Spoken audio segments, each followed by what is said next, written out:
வணக்கம் வணக்கம் my dear friends, சகோதரர்களே, சப்ஸ்கிரைபர்களே. என்னுடைய வீடியோவை வரும், ஏதாவது நல்ல நியூஸ் கிடைக்கும் அப்படின்னு காத்திருக்கிற எல்லாருக்கும் வாழ்த்துக்கள், வரவேற்கிறேன். ஸ்கைப்ளை ஓர்சிஸ் தேங்க்ஸ். நிறைய பேர் புதுசாக வந்து ஜாயின் பண்ணதுக்கு நன்றி. நிறைய பேர் கேட்டுக்கிட்டு இருக்கீங்க, ஒன்று சில அப்ளை பண்ணியிருக்கீங்க, வாழ்த்துக்கள். ஓகே, ஸோ இப்போ இன்னைக்கு என்ன பண்ண போகிறோன்னா, கீழே சப்ஸ்கிரைப் பண்ணுங்கள், ஷேர் கண்டிப்பாக பண்ணுங்கள், 4 பேருக்கு பிரயோஜனமாக கிடைக்கும். ஓகே, ஸோ ஸ்லோவோக்கியா பற்றி சொல்ல போகிறேன் இன்னைக்கு. Slovakia work permit. ஸ்லோவோக்கியா ஒரு நல்ல நாடு. போன வருஷம் தான் நிறைய ஜாப் எங்களுக்கே வந்தது, ஆனால் ரொம்ப லேட்டாக நடந்துச்சு வேலைகள்லாம். எல்லாருக்குமே அப்படித்தான். இந்த இந்த வருஷங்கள் நிறைய கொஞ்சம் ஸ்பீடு பண்ணுறாங்க, ஒர்க் நடக்குது. அதில் ஸ்லோவோக்கியா நல்ல நாடு, நீங்கள் நம்பி போகலாம். இதில் எங்களுக்கு ஒரு 100 வேகன்சி நார்மலாக ஒரு பெரிய ஃபேக்ட்ரி, குரூப் ஆஃப் ஃபேக்ட்ரிஸ், கம்பெனிஸ்லாம் 5000 6000 பேர் வேலை பார்க்குறவங்க இருப்பாங்க. ஸோ அந்த டைமில் வருஷத்துக்கு ஒருக்கா அந்த மாதிரி ஹோலாக எடுத்துக்கொண்டு இறக்குவாங்க.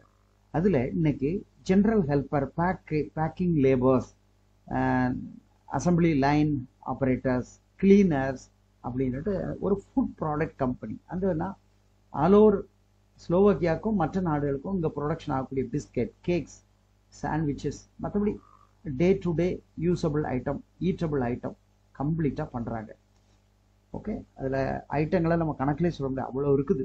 அதில் வருஷத்துக்கு இருக்கா நான் லீவ், கிறிஸ்மஸ் டைமில் எல்லாம் ஊருக்கு போயிட்டு வராமல் இருப்பாங்க, இல்லை வேறு இடம் மாறி போவாங்க, அதனால் அந்த டைமில் எடுப்பாங்க. இப்போ ஜனவரி மாதம் நம்ம ஸ்லோவோக்கியாவுக்கு ஒரு கம்பெனிக்கு எடுக்கிறோம். அதில் வந்து கொஞ்சம் பேர் ஸ்ரீலங்கன்ஸ் எடுக்கலாம், இந்தியன்ஸ் எடுக்கலாம். இவங்கள நான் இப்போ எடுக்கிறோம். அதுக்கு இப்போ இந்த அனௌன்ஸ்மெண்ட்டு. அதனால் இந்த வீடியோ ரொம்ப இம்பார்ட்டன்ட் வீடியோ. ஷெங்கன் கண்ட்ரிக்குள்ள ஸ்லோவோக்கியா, ஹங்கேரி, லித்துவானியா, லாத்வியா, இந்த மாதிரி நாடுகள்லாம் இங்கே தான் பெர்மிட்டுகளுக்கு ஆள் உள்ள இறங்குது. ஓகே, அதில் இது நம்ம போயிட்டோம்னா அநேக பேர் விசிட் விசா அப்ளை பண்ணி கிடைச்சும் கிடைக்காம இறங்கி அங்கே வேலை தேடி லீகல் ஆகிறாங்க. அதுக்கும் ஆல்மோஸ்ட் சேம் செலவு ஆகுது. இதை நம்ம பெர்மிட் எடுத்து இங்கேருந்து பத்திரமா இறங்கி அப்படியே அங்கே போய் இறங்கி டிஆர்சியோட வேலையில் உட்காந்துரும். டிஆர்சி பண்ணி தர்றாங்க. அதுக்கப்புறம் நம்ம வேற இடத்துக்கு மூவ் ஆகணுமா, தாராளமாக இதில் டிகிரி, போஸ்ட் கிராஜுவேட் கூட இதில் போகலாம். அது ஏன்னா நம்ம சொல்ல பாருங்க, ஒரு கம்பெனியோட அவுட்லுக்கு தான் இது. ஓகே, இங்கே நிறைய பேர் வேலை பார்க்குறாங்க. இவங்களே 3-4 யூனிட் இருக்கு, ப்ளஸ் ஈச் அண்ட் எவ்ரி இடத்துலையும் சேல் அவுட்லெட் இருக்கு. கானா வரைக்கும் பக்கத்து நாட்டுகளில் கண்டெய்னரில் போகுது. இதை பற்றிய விளக்கங்கள். ஸோ இது வந்து உங்களுக்கு கரெக்டாக இந்த கம்பெனிக்கு உள்ள இல்லை, அப்ராக்சிமேட்டாக உங்களுக்கு ஒரு வியூ கொடுக்குறோம். ஓகே, ஃபுட் ப்ராடக்ட் கம்பெனினா அதில் நிறைய டிவிஷன்ஸ் இருக்குது. அதில் ஒவ்வொரு ஐட்டங்களாக பேக் பண்ணி வெளியே போகுது. நமக்கு இதில் 3 ஷிஃப்டாக வேலை பார்க்குறாங்க.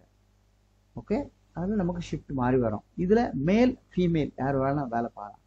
ஓகே, ஹஸ்பண்ட் அண்ட் ஒய்ஃபு போகிறதுக்காக இருந்தால் கூட இதில் ஜாயின் பண்ணி போகலாம். ஆனால் ஒவ்வொருத்தருக்கும் தனித்தனி காசு, என்ன செலவோ அதை கட்டி ஆகணும். இதனுடைய செலவு நான் சொல்கிறேன். ஃபுட் ப்ராடக்ட்ஸ் கம்பெனி அப்படின்னா அதில் நிறைய டிவிஷன்ஸ் இருக்குது. ஒவ்வொருத்தருக்கும் ஒரு ஜாப்பை கொடுத்து ட்ரைனிங்கை கொடுத்து வைப்பாங்க. இதில் லாங்குவேஜ் லெவலில் பேசிக் அண்டர்ஸ்டாண்டிங் லாங்குவேஜ் இருந்தால் போதும். எப்படினாலும் அந்த ஒரு பாஷையை பேசினா தான் நம்ம அங்கே வாழ முடியும். மற்றபடி ஸ்லோவோக்கியாவில் இங்கிலீஷ் பேசிக் இருந்தாலும் எல்லாருக்கும் தெரியும்.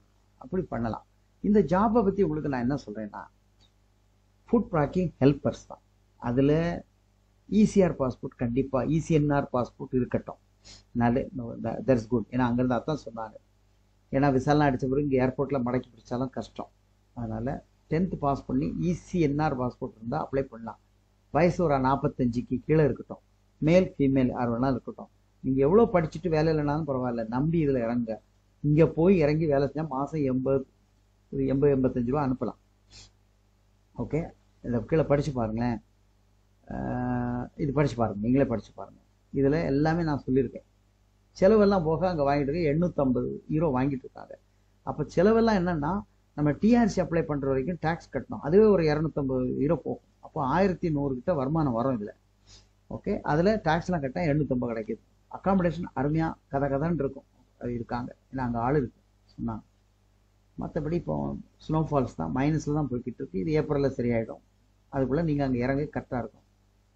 அப்போது ஒரு ஒர்க் பெர்மிட்டில் சேஃபாக இறங்கிட்டு அங்கேருந்து டிஆர்சி வாங்கி அதுக்கப்புறம் டிஆர்சி கிடைச்சா வேறு வேலைக்கு நீங்கள் படித்த படிப்பு குவாலிஃபிக் தகுந்தமாக மாறி போகிறதுக்கு இது ஒரு நல்ல வாய்ப்பு. அதனால் கீழே நம்பர் கொடுத்துருக்கேன், எனக்கு கால் பண்ணுங்கள். யார் யாரெல்லாம் எல்லாம் போகலாம். அப்புறம் இதுக்கு சார்ஜ் என்னென்னா, இந்த ஜாப்க்கு நாங்கள் 560 வாங்குகிறோம். 560.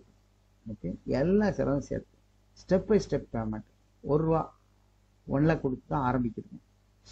ஓகே, ஏன்னா இதில் நாங்கள் $1000 €100 கொடுத்தா தான் வேலை தொடங்குவாங்க. பாஸ்போர்ட் எங்கிட்ட இருக்கும், பேமெண்ட் அனுப்பிச்சு கொடுப்போம். செகண்ட் பேமெண்ட் எப்போ கொடுக்குறோம்னா அங்கே பெர்மிட் ரிலீஸ் ஆகி அதுக்கு நமக்கு 30, 35, 40 டேஸ் ஆயிடுச்சுன்னு இருப்போம். பெர்மிட் இந்த கம்பெனி கார்பரேட் கம்பெனி, அதனால 20 நாள்லேயே கிடைக்குன்னு சொல்கிறாங்க. ஏன்னா சில கம்பெனியோட இன்ஃப்ளூயன்ஸ் தகுந்த மாதிரி அவங்க ஃபாஸ்ட்டாக ரிலீஸ் பண்ணுவாங்க. கிரீன் சேனல் ஏதாவது போட்டு அது வந்துச்சுன்னா அதுக்கப்புறம் அதனால ஸ்கேன் அனுப்புவாங்க. அதாவது கவுன்சிலர் விஎஃப்எஸ்ல சப்மிட் பண்ணி பண்ணுறதுக்கு என்னென்ன டாக்குமெண்ட் அதெல்லாம் சேர்ந்து வரும். அப்போ நம்ம செகண்ட் பேமெண்ட் கொடுத்துருவோம். கொடுத்த பிறகு ஒரிஜினல் தந்துடுவாங்க. அதுக்கப்புறம் நம்ம அதுக்குள்ளே போலீஸ் கிளியரன்ஸ்க்கு இன்ஃபார்ம் பண்ணுவோம்.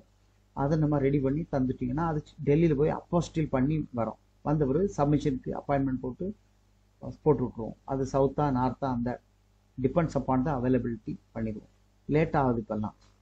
அதுக்கப்புறம் விசா அடித்து அது வெளியே வந்துச்சுன்னா 3வது பேமெண்ட்டு பண்ணுவாங்க. பண்ணிவிட்டு இல்லைனா டிக்கெட்லாம் போட்டு போய் ஃபைனல் பண்ணுவாங்க சார். 560. இதில் எந்த மாற்றமும் இல்லை. ஓகே, ஸோ இது கூட இருக்குன்னு உங்களுக்கு தெரியும். இதை விட வேற ஆட்கள் ₹6 மேலே வாங்குறாங்க. நார்த் இந்தியாவில் ₹8 மேலே வாங்குறாங்க. இது ஏன்னா நான் வாங்குறது இல்லை, ஏன் இவ்வளோ வாங்குறீங்க அப்படி கிடையாது. அந்த பக்கம் பல நாடுகள்ல இருந்து கேட்குறாங்க, நாங்கள் $8000 எத்தனை $1000 தரோம் எங்களுக்கு கொடுங்கன்னு தான் கேட்பாங்க. அப்போ அதில் நம்ம நெகோஷியேட் பண்ணிக்கிட்டு இருந்தாலும் நமக்கு கிடைக்காது. அவங்களுக்கு தேவை ஆள். இந்தியன் இல்லைன்னா பாகிஸ்தான் இல்லைன்னா பங்களாதேஷ், இல்லைன்னா கென்யா, உகாண்டா, ஏதோ ஒரு நாட்டில் அவங்க எடுப்பாங்க இல்லையா. ஸோ இப்படித்தான் சார்ஜஸ் இருக்குது. இது புரிஞ்சுக்கிட்டா சரிதான். நமக்கு என்ன கிடைக்குதோ அதை இருக்கிறத வச்சு அல்லது இல்லைனாலும் உண்டாக்கிக்கிட்டு அடைஞ்சு தீரணும். ஷெங்கனை பொறுத்த வரைக்கும் நான் அடிக்கடி சொல்றது ஒன்லி ஒன் டைம் எக்ஸ்பென்சஸ் தான் நீங்கள் பண்ணுறது. அக்கௌண்ட் பண்ண வேண்டாம். டிஆர்சி வந்துச்சுன்னா அடுத்த வருஷம் ரினிவல் வேற கம்பெனி மாறி போயிடலாம். அங்கேருந்து அடுத்த நாட்டுக்கு போயிடலாம். இதில் 5 வருஷம் டேக்ஸ் கரெக்டாக கட்டிக்கிட்டு இருந்தீங்கன்னா பிஆர் ஆகிடும். பிஆர் ஆனால் 4 மடங்கு சேலரி ஏறிடும்.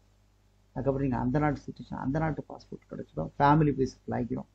இல்லைன்னா அங்கேருந்து கனடா யூஎஸ்ஏக்கு டிஸ்பீஸாக போட்டு அங்கேருந்து இறங்கிடுவாங்க. இப்படி பல சம்பவம் அங்கே நடக்குது. ஸோ கீழே நம்பர் கொடுத்துருக்கேன், அதில் கால் பண்ணி தேவைக்கு பேசுங்க. எப்படி செய்யலான்னு நம்ம சொல்லித்தரேன்.